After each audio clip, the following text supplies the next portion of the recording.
చర్చలోకి తిరిగి స్వాగతం. కృష్ణమోహన్ రావు గారు, వెనుకబడిన కులాలలో ఆర్థికంగాను సామాజికంగాను రాజకీయంగాను ప్రాబల్యం సంపాదించి బలవంతులైనటువంటి వారు ఒక్కరంటే ఒక్కరు కూడా లేరా? ఉండొచ్చండి, అది వేరు. అయితే ఉంటే ఒకళ్ళన్నా ఉంటే వారిని క్రీమీ లేయర్ ప్రాతిపదికన రిజర్వేషన్ వర్తింప చేయకుండా ఉండడానికి మీకు అభ్యంతరం ఏమిటి? అభ్యంతరం అంటే ఇప్పుడు ఆంధ్ర రాష్ట్రంలో ఉండే దీన్ని ఎందుకు ఆరంభం చేస్తారని అడుగుతున్నాను.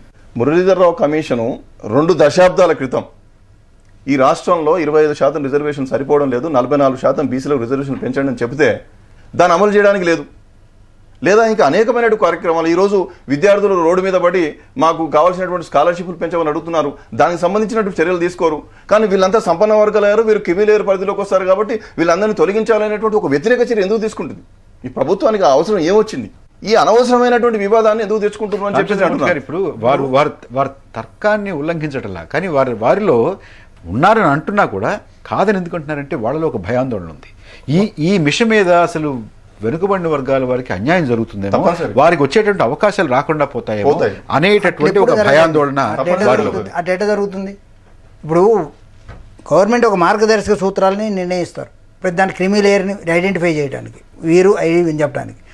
ఆ మార్గదర్శక సూత్రాలు వచ్చిన కుటుంబాల వాళ్ళే పోతారు, కానీ తక్కిన వాళ్ళకి ఎందుకు భయం? ఎందుకు కనుక ఇప్పుడు దానికి ఏ కులం అంటే ఇప్పుడు బీసీ అని కాదు, ఇప్పుడు మీరు అన్నట్టు బీసీ కాకుండా ఎస్సీ ఎస్టీలో కూడా అది అప్లై చేస్తే చాలా మంచిది, ప్రభుత్వంది మంచి నిర్ణయం అవుతుంది. అది లేకుండా ఒక బీసీలుగా చేసినప్పుడు ఎస్సీలను ఎందుకు చేయలేదని చెప్పి వీళ్ళకి ఆల్రెడీ హార్ట్ బర్నింగ్ స్టార్ట్ అవుతుంది. వీళ్ళలో మళ్ళీ ఆ వ్యతిరేకత మొదలవుతుంది. వాళ్ళలో లేరా, మేము ఒక్కళ్ళే ఉన్నామా అనేటువంటిది వీళ్ళకి వస్తుంది. అయితే ఇప్పుడు వీళ్ళిద్దరేనా, మరి మేము లేవా అని చెప్పి అగ్రకులాల వాళ్ళు అడుగుతున్నారు. మరి మా సంగతి ఏంటి? మా దేశాలు మేము కూడా ఆర్థికంగా వెనకబడి ఉన్నాం, మా కుటుంబాలు కూడా చేయించని అడుగుతుంది. అయితే ఈ ప్రభుత్వం ఎంతసేపటికి ఏం చేస్తున్నది? అందరినీ వీళ్ళని విడదీసి తమాషా చూడడానికి చేస్తున్నారు. కానీ ప్రభుత్వం చేసేటువంటి విషయం కానీ ఇది ఎవరికి కూడా సాయం చేయాలనేటువంటి దృష్టి ప్రభుత్వం ఉన్నట్టు కనపట్ల. చిత్తశుద్ధి. ఈ కమిటీలు వేయటం, ఈ కమిటీ రిపోర్ట్ ఒక 6 నెలలకు రావడం, సంవత్సరం రావడం, దాన్ని అసెంబ్లీలో పెట్టడం, దాంట్లో మళ్ళీ ఒక సబ్ కమిటీని వేసి దాన్ని మళ్ళీ చేస్తున్నామంటాం. ఇవన్నీ కూడా జరుగుతున్నటువంటి ఫార్సే. మేముంటున్నది ఏంటంటే అగ్రకులాల వాళ్ళకు కూడా మీరు వేసేటువంటి బీసీ కమిషన్ని అగ్రకులాల్లో కూడా ఎవరైతే ఆర్థికంగా వెనకబడి ఉండి సామాజికంగా వెనకబడి ఉన్నారో వాళ్ళకు కూడా న్యాయం జరిగేటట్టుగా వాళ్ళని కూడా బీసీలో తీసుకొచ్చే పరిధిలోకి తీసుకురండి అని మేము ఉంటాం. అది రానంత వరకు మీరు ఇవి చేసినా కానీ అగ్రకులాల వాళ్ళది ఎట్టుకో ఉండనే ఉంటుంది. దాని తర్వాత అది మళ్ళీ యాజిటేషన్లు, మళ్ళీ ప్రభుత్వం మీద వ్యతిరేకత, ఇవన్నీ తప్పవు అన్నమాట. సంపత్ కుమార్ గారు, బీసీలలో మీరు ఎన్ని విధాలుగా వర్గీకరించుకొని మీరు ఏం చేసుకున్నప్పటికి మాకు అభ్యంతరం లేదు, కానీ ఈ ఎస్సీ ఎస్టీల దగ్గరకు వచ్చేటప్పటికి మాత్రము ఒప్పుకునే ప్రసక్తి లేదు. కృష్ణమోహన్ గారు ఏమంటారంటే మాకు చేస్తే ఒకవేళ బీసీలకు కనుక చేస్తే మా ఒక్కడికి ఎందుకు చేయాలి, ఎస్సీ ఎస్టీలు కూడా చేయండి. ఎస్సీ ఎస్టీలకు చేసే ప్రసక్తే లేదు సార్. చేస్తే మాత్రం ఊరికి ఎస్సీల్లో కూడా అదే ప్రాతిపదిక కూడా ఇంకొక ప్రాతిపదిక, ఆ ప్రాతిపదిక మీద సాంఘికంగా ఆర్థికంగా రాజకీయంగా ప్రాబల్యం ఉన్నటువంటి కుటుంబాలు, వ్యక్తులు, వర్గాలు ఉన్నాయి. అదే ఇందాక నేను చెప్పినట్లుగా ఆ స్థాయికి వచ్చినప్పటికి కూడా వాళ్ళని షెడ్యూల్డ్ కులాలుగానే చూస్తున్నారు తప్పితే వాళ్ళు ఇంకొక భావనతో చూడట్లేదు. ఈ రోజున ఒక ఐఏఎస్ ఆఫీసర్ కానీ ఐపీఎస్ ఆఫీసర్ కానీ ఒక షెడ్యూల్డ్ కులానికి సంబంధించినటువంటి వ్యక్తి అతి ముఖ్యమైనటువంటి స్థానానికి వచ్చేటప్పటికి ఆ స్థానాన్ని అధిరోహించుకునే పరిస్థితి లేకుండా పోతుంది. ఆ విచక్షణ అనేది ఉన్నదని నేను అనుకోవట్లేదండి. ప్రభుత్వం రాష్ట్ర ప్రభుత్వంలో కూడా ఉన్నది. ఉదాహరణకి నేను కమిషన్లో ఉన్నప్పుడు కూడా కొన్ని కేసులు నా దగ్గరకు వచ్చినాయి. ఐఏఎస్ ఆఫీసర్లు కానివ్వండి, వాళ్ళకి ప్రమోషన్లు వచ్చి ఒక చీఫ్ సెక్రటరీ క్యాడర్కో లేకపోతే సెక్రటరీ గవర్నమెంట్ ఆఫ్ స్టేట్ క్యాడర్కో వచ్చేటప్పటికి వాళ్ళ మీద ఏసీబీ కేసులను లేకపోతే ఇంకోటనో పెట్టించి వివక్షత చూపించి వాళ్ళని అడగదొక్కబడుతున్నారు తప్పితే వాళ్ళకి పైకి తీసుకొచ్చినటువంటి అదే విధంగా ఈ రోజున రాజ్యాంగపరమైనటువంటి పోస్టుల్లో కూడా ఉన్నారు. మంత్రులు కానివ్వండి, ఎమ్మెల్యేలు కానివ్వండి. ఏ ఒక్క ఎమ్మెల్యే సంపత్ కుమార్ గారు ఇప్పుడు బాబు జగజీవన్ రామ్ గారి కుటుంబానికి రిజర్వేషన్ కావాలా? అలాగా బాగా 10-12 ఏళ్ళు ఎంపీలు గాను, ఎమ్మెల్యేలు గాను, మంత్రులు గాను చేసినటువంటి వాళ్ళు వారి కుటుంబాలకు కూడా రిజర్వేషన్ అనేటువంటిది సమంజసమా? సమంజసమానంటే వాళ్ళని షెడ్యూల్ కులాలుగా కాకుండా వేరే ఇదిగా చూస్తున్నారా వాళ్ళని? పేరెట మారుతుందండి, కులం పేరెట మారుతుంది, కులం పేరెట ఇవ్వండి. నా కులం నాది ఎట్లా మారుతుంది? అంటే మీరు కులాన్ని బట్టే మీరు వివక్ష చూపిస్తున్నారంటే అంటే కులం అనేది వచ్చింది. అది ఇప్పుడు 2005 సంవత్సరాల నుంచి మన కుల వ్యవస్థ ఏర్పడేది. వచ్చినప్పటికి కూడా ఈ రోజు కూడా మీరు షెడ్యూల్ కులాలని వాళ్ళని అణగదొక్కబడే పద్ధతిలో చూస్తున్నారు కాబట్టి వాళ్ళకి అణగదొక్కబడే పద్ధతి అనేది నేను ఒప్పుకోను. ఎందుకంటారా, ఇప్పుడు సీనియారిటీ ప్రకారం ఎవరికైనా వచ్చేది. మీరు ఒప్పుకున్నా ఒప్పుకోకపోయినా సమాజంలో జరుగుతున్నటువంటిది అది. ఎమ్మెల్యేగా గెలిచి మంత్రి అయినటువంటి ఎస్సీ ఎస్టీ సోదరులు ఉన్నారు, వాళ్ళకి ఒక సోషల్ వెల్ఫేర్ డిపార్ట్మెంట్ ఎందుకు కేటాయించాలి? వాళ్ళకి హోమ్ డిపార్ట్మెంట్ ఇవ్వకూడదా? లేదంటే ముఖ్యమంత్రిని చేయకూడదా? రెవెన్యూ డిపార్ట్మెంట్ ఇవ్వకూడదా? ఫైనాన్స్ డిపార్ట్మెంట్ ఇవ్వకూడదా? వాళ్ళకి అంటే షెడ్యూల్డ్ కులాల వాళ్ళకి ఏదైతే వాళ్ళు ఇదిగా ఉంటారో దాన్నే వాళ్ళు కేటాయిస్తున్నారు. వివక్షత కాదా ఇది? ఇవాళ మీరు ఈ 57 సంవత్సరాల తర్వాత ఈ మాట మాట్లాడుతున్నారు. సంజయ్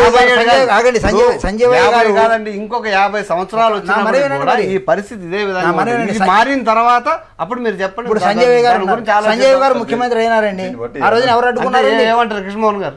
దీన్ని బట్టి అర్థం ఏంటంటే మీకు ఇప్పుడే ఈ చర్చలోనే అర్థమైపోతుంది ఏంటి, కులాల మధ్య చిచ్చు పెట్టడానికి ఇది జరుగుతున్నటువంటి కుట్రలో భాగమే. లక్ష్మీకాంతరావు గారు, చిచ్చు పెట్టడానికి కుట్ర ఇది. సుప్రీంకోర్టు ఆర్డర్ ప్రకారంగా మనం ఏం చేస్తే బాగుంటుందని విచారించడం ప్రభుత్వం చేయవలసిన పని. కాబట్టి ఇప్పుడు మన చర్చ కూడా క్రీమీ లేయర్ గురించి. కాబట్టి క్రీమీ లేయర్లో ఈ ప్రభుత్వం ఈ ప్రకారంగా చేస్తున్నదనే నేను చెప్తా ఉన్నా. కానీ దీనిలో ఎవరు వస్తారు ఎవరు రారు అనే చర్చకు మాత్రం ఇప్పుడు ఆస్కారం లేదని నేను మీకు మనవి చేస్తూ ఉన్నాను. రామచంద్రమూర్తి గారు, అసలు మన సమాజంలో క్రీమీ లేయర్ అంటే అగ్రవర్ణాలు, వీరిలో క్రీమీ లేయర్ ఉండాలి, వారిలో క్రీమీ లేయర్ ఉండాలి, మాకు కూడా రిజర్వేషన్లు కావాలి అని అనడంలో ఏమిటి సమంజసం? లేలే, ఇవాళ మీరు క్రీమీ లేయర్ అగ్రవర్ణం అనేసరికి క్రీమీ లేయర్ అంటే ఇప్పుడు వీరన్నట్టుగా మేము బీసీ ఎస్సీ అనేసరికి మీ వివక్షత అంటున్నారు వారు. అదేవిధంగా మీరేమంటున్నారు, అగ్రవర్ణం అనేసరికి క్రీమీ లేయర్ అంటున్నారు. క్రీమీ లేయర్ అంటే ఏమిటి అసలు? ఇవాళ ఆర్థికంగా పరిపుష్టి చెంది మంచిగా బతుకుతున్నవాడు, వాడు ఎవరి మీద ఆధారపడకుండా ఇంకోటి పెట్టగలిగిన వాడు, వాడు కుటుంబాన్ని పోషించగలిగిన వాడు మన దృష్టిలో ప్రకారం. కానీ మరి ఎంతమంది ఇవాళ ఎంతమంది అగ్రకుర్రాళ్ళు ఎంతమంది బయట తిరుగుతున్నారు, ఎంతమంది కూలీనాలు చేసుకుంటున్నారు, ఎంతమంది అగ్రికల్చర్ లేబర్గా ఉన్నారు, రోజు గడవని వాళ్ళు ఎంతమంది ఉన్నారు, ఇల్లు లేని వాళ్ళు ఎంతమంది ఉన్నారు? ఆ స్టాటిస్టిక్స్ ఎప్పుడైనా తీసారా? తీగ మీరు ఏమంటున్నారు, ఎంతసేపటికి అగ్రకులం కనుక నువ్వు క్రిమిలేయర్, నువ్వు దూరంగా ఉండు. క్రిమిలేయర్ అంటే ఏమిటి అయినప్పుడు ఆ క్రిమిలేయర్కి అర్థం లేదు. అది ప్రభుత్వం చేసేటువంటి కమిటీలకి అర్థం లేదు, ఈ చేసేటువంటి కమిటీలు ఇచ్చే రిపోర్ట్ కూడా అర్థం ఉండదు. అది ఇది మేము నిర్ణయించడమే కాదు, మేము కూడా కొంతమంది ప్రతినిధులను కొంతమందిని అడిగి దానికి సంబంధించిన వాళ్ళు కొంతమందిని పిలిచి ఈ నిర్ణయాలు తీసుకోవడం కూడా నేను చెప్పడం జరిగింది. మీరు బీసీలో పిలుస్తారు, మీరు మమ్మల్ని ఆర్థికంగా వెనకబడి అగ్రకులాల వాళ్ళు పిలవరుగా. మీరు ఎంతసేపు ఏదంటే బీసీ కమిషన్ అంటున్నారు కదా, కాబట్టి బీసీ అంటున్నారు. అట్ట కాకుండా ఇప్పుడు మనది క్రీమీ లేయర్లో లేని వాళ్ళను క్రీమీ లేయర్ల కిందికి తీసుకుపోవడం కాదు, కింద ఉన్న వాళ్ళని క్రీమీ లేయర్కి రావడం చేయటం, అది చేయటం వేరే ప్రక్రియ. అది ఇప్పుడు మీరు ఏమంటున్నారంటే కృష్ణమోహన్ గారు, 120 పోస్టులు ఉన్నాయనుకోండి బీసీలకు రావాల్సినటువంటివి. అందులో 20 పోస్టులు కూడా బీసీలలో బాగా అట్టడుగున ఉన్నటువంటి వారు, ఇంతకుముందు ఏ రకమైనటువంటి సదుపాయాలు పొందనటువంటి వారికి రావడం సమంజసమా, లేక ఆ 20 పోస్టులు ఇప్పటికే 2 తరాలుగా 3 తరాలుగా ఎంతో అంతో సదుపాయాలు పొందిన వారికి రావడం సమంజసమా? ప్రశ్న చాలా చిక్కుగా ఉంది. ఇప్పుడు కింది అర్థం చేసుకోవడానికి అడుగుతున్నా. నేనేమంటున్నానంటే కింది వాళ్ళకు రావడం లేదు, పైన వాళ్ళకే వస్తున్నాయి అనే దానికి మన దగ్గర ఏమైనా సమాచారం ఉందా? ఇవాళ గ్రామీణ ప్రాంతంలో చదువుకున్నటువంటి వాడు ఐఏఎస్ ఆఫీసర్లు అవుతున్నారు, చాలామంది ఉన్నతమైనటువంటి స్థితికి రాగలుగుతున్నారు కష్టపడి చదువుకొని. ఇంకొకటి, రిజర్వేషన్లు అనేటువంటివి అమల్లో ఉన్నాయి. ప్రభుత్వ పరంగా ఉన్నటువంటి అన్ని సంస్థలను ప్రైవేటైజేషన్ చేయడం, కేంద్ర ప్రభుత్వ ఉద్యోగాల్లో అవకాశం లేకుండా చేయడం, ప్రైవేట్ కాంట్రాక్టు బేసిన ఉద్యోగాల్లో భర్తీ చేయడం, ఈ విధంగా రిజర్వేషన్లతో సంబంధం లేనటువంటి సమాజాన్ని క్రమక్రమంగా సృష్టిస్తూనే ఈరోజు మళ్ళీ ఒకటి క్రిమిలేయర్ అని చెప్పేసి ఈ బీసీల మీద రుద్దడానికి ప్రయత్నం చేయడం ఎంతవరకు సమంజసము అనేటువంటి దాని మీద ఈ సమాజంలో ఉన్నటువంటి మేధావులంతా కూడా లోతుగా ఆలోచించి చర్చల్లో పాల్గొని దీని మీద ఒక నిర్ధారణకు రావడానికి ప్రభుత్వం చేస్తున్నటువంటి ఈ కసరత్తు ఏ రకంగా చేస్తే వెనుకబడిన వర్గాల వరకు అన్యాయం జరగకుండా ఉంటుంది? ఏదన్నా వాటిలో మార్పులు మీరు అడుగుతారా, లేకపోతే అసలు ఈ కసరత్తే వద్దనంటారు? ఈ కసరత్తే వద్దు, అది కసరత్తే వద్దండి. రామచంద్ర, కసరత్తే వద్దు అంటున్నారు వారు.